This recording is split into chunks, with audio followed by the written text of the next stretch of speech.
Allez, salut à toi mon ami. Aujourd'hui on se retrouve avec le parapluie parce qu'il pleut, mais que j'ai quand même envie de tourner dehors. Eh oui. Et aujourd'hui on se retrouve pour une petite tier list à nouveau. Parce que en vrai j'aime les tier lists et je trouve que c'est un concept sympa pour vous parler d'exos utiles et tout, tu vois. Alors, aujourd'hui, tier list des exos push, de mes préférés exercices push. Ça va être que les gros exos. On va pas aller taper dans pas aller taper du tout dans l'isolation. Et du coup, qu'est-ce qu'on a sur notre tableau aujourd'hui? On a de S à F avec le tiers caca en dessous de F parce que c'est quand même réel. Il y a des exos, c'est vraiment des exos caca. Alors vous allez voir peut-être un peu d'overlap avec la tier list dips. Et c'est normal les gars, c'est parce qu'il y a des exos dips. Alors pour commencer, comme sur la tier list précédente, on a le Bulgarien dips. Il va en B tiers. Bon exo de construction, un peu de manque de stabilité, le fait que ce soit coude ouvert, perso je trouve pas l'exo zinzin. Voilà, il y a mieux, peut mieux faire. Les HSPU, ampli limité, c'est très stylé mais c'est quand même limité en ampli. Bon exo de construction d'épaule, ça va aller en B tiers devant les Bulgarian dips. Ensuite, on a la barrel press. Alors la barrel press, c'est un peu un mix entre un fly et un dumbbell bench en neutral grip, donc la barrel press. Je crois qu'on a plus de pluie. Ouais, il y a quasiment plus de pluie, on va dire qu'on est bon. Du coup, la barrel press, je disais. Après, je suis pas fan juste parce que j'ai pas l'impression que c'est un exo où tu peux vraiment pousser fort. Mais c'est un bon exo, tu vois. C'est un bon exo, moins de fatigue, par exemple qu'un dumbbell bench parce que tu vas être obligé de mettre plus léger. Bon stretch, plutôt une masterclass en vrai pour avoir des gros pécos. Donc les gars, ça va aller en A tier quand même. L'overhead press aux haltères. Alors, il y a beaucoup de gens qui vont dire ouais, mais tu peux avoir plus d'ampli aux haltères que aux machines ou à la barre ou je sais pas quoi. Et c'est tout simplement faux sur les épaules. C'est tout simplement faux parce que quand tu deviens fort, en fait, tu es obligé de prendre des grosses haltères et du coup, les haltères elles réduisent l'ampli. Donc les gars, trouvez des exos sur lesquels vous pouvez devenir fort à long terme et en vrai, l'overhead press aux haltères, c'est pas fou. Donc l'overhead press aux haltères, ça va en C tiers parce que la progressivité est à chier. Ah oui, j'ai oublié de vous le dire, mais la tier list, ça va pas être objective aujourd'hui, hein. En fait, j'ai pas de critères précis sur les exos que je vais mettre de S à F. Juste, je vous parlais des exos que j'aime et que j'aime pas, et je vais vous dire pourquoi, tu vois. C'est pas comme pour les dips où c'est quel exo qui va t'amener la plus grosse dips, tu vois. Là c'est juste lesquels j'aime bien, lesquels j'aime pas. Dumbbell bench, en vrai, je sais pas, le dumbbell bench, j'ai vu trop d'ego lifting à la salle dessus. Je trouve ça trop nul comme exo. Ça va en D tiers. Bon, machine, ça va en caca tiers directement. Le bench en close grip, bon ampli, bon travail sur tous les prime movers en fait en push. C'est vraiment une masterclass le bench en close grip, les gars, ça va en A tiers. Le bench de powerlifter en weight grip, ça va en B tiers. Derrière les Bulgarian dips parce que t'as moins d'ampli. Après, t'as plus de stabilité. Ouais, non, t'as plus de stabilité. Vas-y, faut dire la vérité. Le bench, c'est quand même un classique. T'as beau avoir une ampli de power et un weight grip et tout, c'est pas mal, c'est pas mal. Développé claviculaire, t'as un femme qui a essayé de le populariser en France. En vrai, je suis pas fan, il y a tellement de meilleurs moyens pour taper vos hautes pecs les gars. Je sais pas, genre, pourquoi faire du développé claviculaire? Vraiment, pourquoi faire du développé claviculaire? Je ne comprends pas.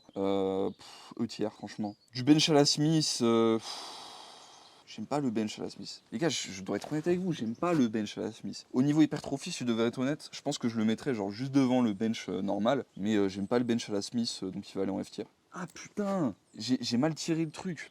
Excusez-moi les gars.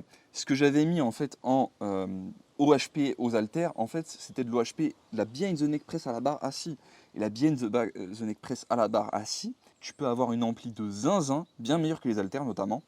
Étirement sur le side delt de fou, potentiel de progressivité de fou. Enfin les gars, c'est vraiment une masterclass texo, ça va investir direct. Je me suis trompé de ouf. Et du coup, le dumbbell bench, il est juste après. Et le dumbbell overhead press, il est juste après. Et il va en s'étire comme prévu. La planche, au niveau hypertrophie, c'est pas zinzin, tu vois. Si je devais la mettre au niveau hypertrophie, je dirais, tu vois, peut-être un des tiers. Mais la planche, tu vois. La planche, je pense que tu sais où je l'ai mis. Ensuite, on a l'incline bench. L'incline bench, je sais pas. En fait, pourquoi faire de l'incline bench quand tu peux faire des dips et de l'overhead press, tu vois? Quand tu peux taper les deux extrêmes opposés de la meilleure des façons. Et je sais pas, juste l'incline bench, ça me fait pas bander, les gars. Pareil, ça va aller en E tier avec le développé claviculaire. L'incline bench aux haltères, encore moins, ça va en F tier. Les machines, bon, ça, encore une machine overhead press, ça va en caca tier. les gars, les machines, il y a plus de stabilité. Bon, déjà dans ta salle, il y a probablement des machines que de merde, donc pour l'hypertrophie, c'est à chier. En plus de ça, les matrixés de Gundil qui vont me dire « Oui, mais si tu fais des points libres, tu vas te blesser ». Vous savez juste pas vous entraîner. Gundil, c'est un mec aigri. En fait, j'ai de la haine pour personne dans cette industrie, les gars. Juste, j'aime pas les gens aigris, tu vois. J'aime pas les gens qui veulent sous-estimer en fait ce dont la capacité de développement et d'adaptation humaine est capable, tu vois. Donc un mec qui va être comme ça à te dire oui, si tu fais des points libres, tu vas forcément te blesser, forcément je vais le détester. Donc j'aime pas Gundil. Voilà. Comme ça s'est sorti du truc. Alors après, Cable Press, putain les gars, ça va en cacatière immédiatement. C'est encore pire que les machines. Vraiment, si tu devais faire, s'il y a un exo que vous devez pas faire, c'est bien cet exo là. Les dips, je pense que vous savez où je vais les mettre, hein. Je vois pas vraiment d'exo plus pertinent pour construire du jambon. Dips lestés, hein, évidemment. Les planches push-up, bon, j'ai mis la planche en S, ça va aller, hein, en S aussi, parce qu'en plus c'est un peu mieux niveau prise de bonbons, tu vois. Ensuite, on a les HSPU en déficit. Alors là, le mec le fait avec un mur assisté, mais on va admettre que c'est avec ou sans mur, tu vois. Avec mur, tu vas avoir plus de stabilité, tu vas avoir une ampli de zinzin, même supérieure à l'overhead press, que ce soit halter ou barre. Donc franchement, il n'y a pas de meilleur exo, je pense, pour construire ses épaules. Les gars, le handstand push-up avec des box en déficit, ça part immédiatement et sans hésitation en S tier. Ouais, même degré que la Behind the Neck Press, ce n'est meilleur. Ensuite, on a l'OHP. Bon, bah, l'OHP, je pense que vous savez que c'est un des exos que je kiffe. Si vous ne faites pas d'OHP parce qu'on vous a dit que c'était pas opti pour l'hypertrophie, vous êtes des guignols. Les pike push-up, c'est bien, mais on en progresse très, très vite, donc c'est un exo beginner friendly. Je sais pas comment vraiment le mettre, tu vois. Je pense que je vais le mettre avec les Bulgarian Dips, tout ça en B, parce que c'est un bon exo, mais bon, quand tu deviens chaud, tu le progresses en HSPU, puis HSPU déficit en fait. Donc voilà. Les pompes, galère à overload, chiant à setup si t'as envie de faire des pompes lestées, tu progresses beaucoup trop vite au-dessus du niveau des pompes. En vrai, ça va aller en E tiers aussi, avec développé claviculaire, développé incliné. Le reverse grip bench press, les gars.